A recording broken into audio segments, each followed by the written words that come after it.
निरीक्षक Sandeep Patil, Raver police station प्रभारी अधिकारी। मी दिनांक 16 जून 2026 पासून माझी इथं नेमणूक झाली, बदली झाली। मी हजर झालो 16 तारखेला। त्यानंतर शहराचा आणि परिसराचा आम्ही अभ्यास केला। अभ्यास केल्यानंतर आम्हाला काही गोष्टी अशा आढळल्या की आंबेडकर चौक परिसर म्हणजे आंबेडकर चौक ते जुना सावदा रोड रुस्तम चौकापर्यंत, तसेच आंबेडकर चौक ते छोरिया मार्केट हा अंकलेश्वर बरामपुरा हायवे, तसंच आंबेडकर चौक ते इथं पोलीस स्टेशन किंवा पुढेपर्यंत जो काही मुख्य रस्ता आहे, स्टेशन रोड आहे, इथं मोठ्या प्रमाणामध्ये हॉकर्स, नंतर दुकानदारांचे अनधिकृत शेड, भाजीपालेवाले, फेरीवाले आणि काही दुकानदारांनी पुढे शेड टाकून अतिक्रमण करून पूर्ण रस्ता आणि पादचारी म्हणजे फुटपाथ रस्ता ऑक्युपाय केलेला होता। त्याच्यामुळे रस्ता एवढा अरुंद झाला होता की कधी अपघात होऊन जीवितहानी किंवा मोठ्या कायदा सुव्यवस्थेचाही प्रश्न निर्माण होऊ शकतो, असं माझ्या निदर्शनास आलं। आणि आंबेडकर चौकाची जेव्हा वर्दळीचा वेळ असतो, सकाळी 11 ते दुपारी 1:30-2 आणि संध्याकाळी 4 वाजेपासून तर 7-8 वाजेपर्यंत इतकी गर्दी होती की वाहनांना अक्षरशः जायला यायला जागा नसते, इतक्या अतिक्रमणाचा प्रश्न गंभीर झाला होता।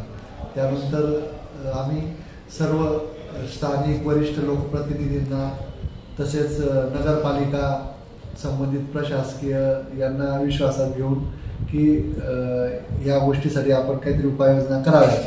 त्यानंतर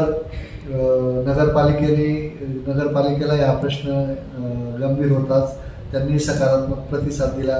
त्यांनी जे काही नोटीस देणं किंवा इतर जे काही आवश्यक कायदेशीर प्रक्रिया होत्या त्या पूर्ण केलेल्या। त्यानंतरही आम्ही कुठल्याही व्यापारी असू द्या किंवा कुठल्याही सर्वसामान्य व्यक्ती असू द्या, याला आपल्याला नुकसान करणं किंवा याला त्रास देणं हा प्रशासनाचा हेतू नव्हता, म्हणून आम्ही बोलवलं। मी स्वतः बोलवलं, त्यांना मीटिंग घेऊन सांगितलं की आपण ते स्वतःहून काढून घ्या। त्याप्रमाणे मी खरंच रावेरवासियांचे मनापासून आभार मानतो की बऱ्याच जणांनी, जवळपास 70-80% जणांनी या स्वतःहून त्यांचे जे अतिक्रमित भाग होते ते काढून घेतले आणि जे काही शेअर्स वगैरे होते ते काढून घेतल्यामुळे आम्हाला रावेरच्या नागरिकांचा तसेच ज्यांचे काही अतिक्रमण होते किंवा जे काही त्यांनी रस्त्यावर रहदारीत अडथळा निर्माण करणाऱ्या ज्या गोष्टी होत्या त्यांनी स्वतःहून काढून घेतल्या। तर उर्वरित लोकांना आम्ही संधी दिली। त्यानंतर जे काही नगरपालिकेने त्याप्रमाणे नियमाप्रमाणे जी कारवाई होती त्यांच्या अतिक्रमित भागाची ती त्यांनी काढली आणि कुठल्याही प्रकारे कोणालाही त्रास करणं तिथे सोपं जाईल आणि भविष्यात येणारा काही मोठा इन्सिडेंट असेल तो तिथं टळणार आहे। त्याप्रमाणे आपण कारवाई केलेली आहे।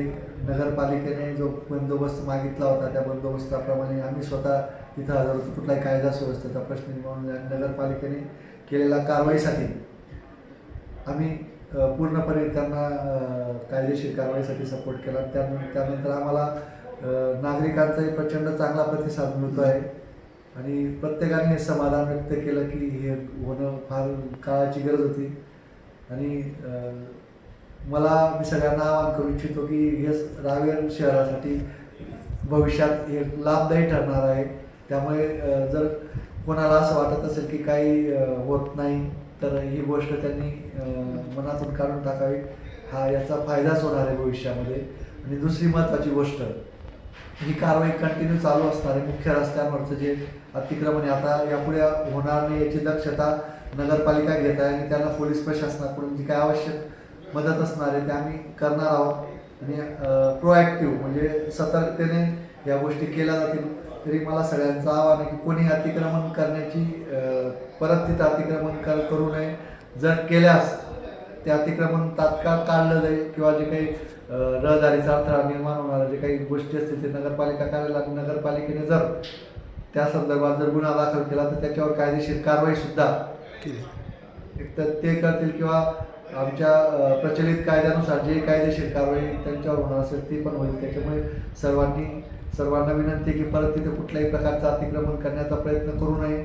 आणि दुसरी ही कारवाई नगरपालिका आणि सोबत पोलीस प्रशासन आणि इतर प्रशासकीय विभाग यांची सुरूच असणार आहे. तरी सर्वांनी ज्यांचं काही अतिक्रमण भाग असेल किंवा जे काही त्यांनी रस्त्यात अडथळा निर्माण करण्यासाठी ज्या गोष्टी असतील ते त्यांनी स्वतःहून काढून घ्याव्यात असं आम्ही नम्र आवाहन करतो आहोत, जेणेकरून शासन आणि प्रशासनाला याची मदत होईल. धन्यवाद. सर, अतिक्रमण निघालं आता बऱ्यापैकी, रस्ते मोकळे झाले, पण बेशिस्त रावेर शहरात बेशिस्त वाहतूक आहे. बेशिस्त वाहतुकीला आपण शिस्त कशी लावणार? तर त्याच्यासाठी आम्ही आता आंबेडकर चौकात जे काही महत्त्वाचा भाग आहे तिथं कुठल्याही प्रकारची पार्किंग होणार नाही याच्यासाठी आम्ही कायदेशीर प्रक्रिया राबवत आहोत. तसंच जिथं पार्किंग टू व्हीलर गाड्या किंवा फोर व्हीलर गाड्या किंवा इतर प्रवासी वाहतूक गाड्या हे जर बेकायदेशीरपणे तिथं पार्किंग करत असतील तर त्यांच्यावर आम्ही एक स्ट्रिक्ट कडक कायदेशीर कारवाई करणार आहोत. त्यांचे चालान वगैरे फाडणं आणि ट्रॅफिकच्या ज्या काही कारवाई असतील त्या असतील आणि त्यानंतरही जर होत नसेल तर गाड्या जप्त करणं नियमानुसार आणि पुढे काय कारवाई करणं या गोष्टी आम्ही करणार आहोत. तसंच सगळ्या नागरिकांना आव्हान आहे की आपल्या ज्या मोटरसायकली आहेत किंवा ज्या काही वाहन आहेत ते व्यवस्थित पार्क करावे, जेणेकरून पुन्हा त्या याला अडथळा निर्माण होऊन जिथं रस्त्याच्या ठिकाणी पार्क करू नयेत असं आम्ही आवाहन करतो.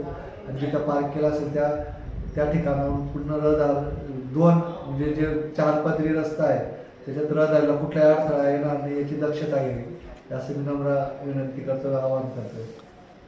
सर, म्हणजे विना लायसनधारक युवक आणि मुली मोठ्या प्रमाणावर गाड्या जोरात चालवतात आणि त्याच्यामुळे अपघाताची शक्यता वाढते आणि यापूर्वी बरेच अपघात झालेले. तर आपण त्यांच्यावर त्यांच्या दृष्टीने काय कारवाई करणार आहे? आता असे बरेचसे प्रश्न आहेत कायदा सुव्यवस्थेच्या दृष्टीने किंवा बेशिस्त वाहनधारकला विदाऊट लायसन्स असणारे किंवा अल्पवयीन मुलासंदर्भात तर आता जो शासनाने नियम केलेला आहे की त्याच्या हातून जर काही अपघात झाला किंवा काही झालं तर त्याच्या पालकावरही तो गुन्हा दाखल होतो. त्यामुळे नागरिकांनी अल्पवयीन मुलांना आपल्या वाहन देऊ नये आणि वाहनाची कागदपत्र सगळी ज्याच्या नावावर असतील तर त्याला ती सोबत ठेवावी आणि बेशिस्तपणे वाहन चालवणं किंवा पार्किंग करणं किंवा जोरात गाडी चालवणं हे अशा जे काही प्रकार असतील की मोटर वाहन कायद्यामध्ये ज्या तरतुदी असतात त्या तरतुदीनुसार त्यांच्यावर कडक कारवाई करण्यात येणार आहे.